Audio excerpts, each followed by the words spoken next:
Boutique bijoux d'or Mossi Elengi. Boutique bijoux d'or Mossi. Voilà, couleur riche. Boutique bijoux d'or Mossi. Boss, voilà, couleur riche. Boutique bijoux d'or. Boutique bijoux d'or Mossi Elengi.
Appartement na biso bozomona oyo ezali appartement simple.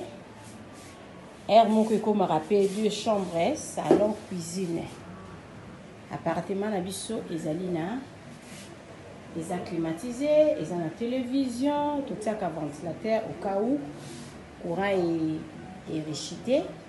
Nde moto akoki kopelisa ventilateur. Toza na frigo.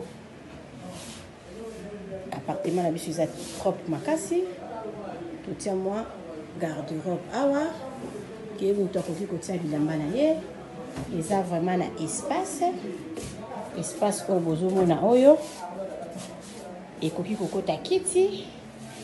Tokoki pe kotia moi éponge awa. Moto akoki kolala.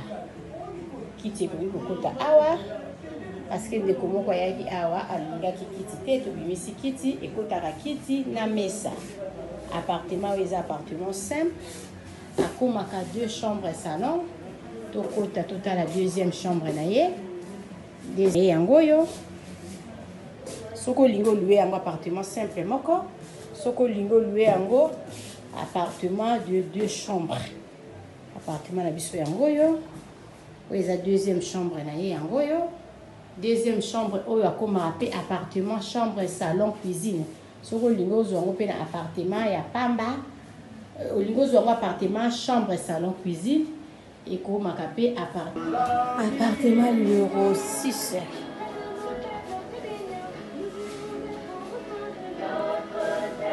Vous avez le salon.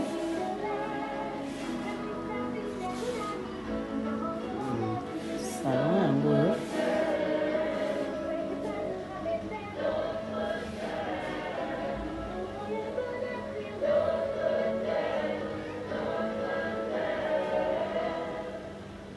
Salon.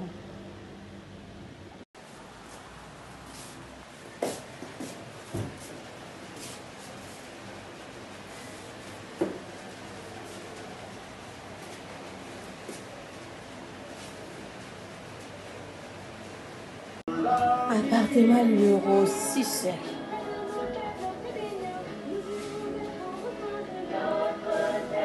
Vous avez le salon.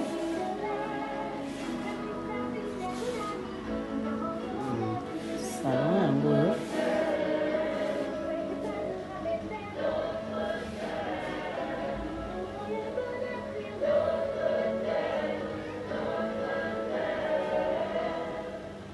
Salon.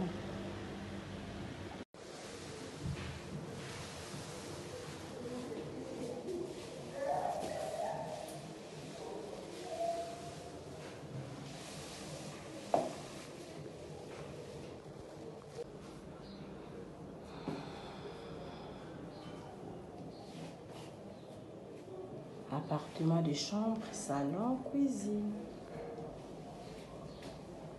Ça, c'est la chambre.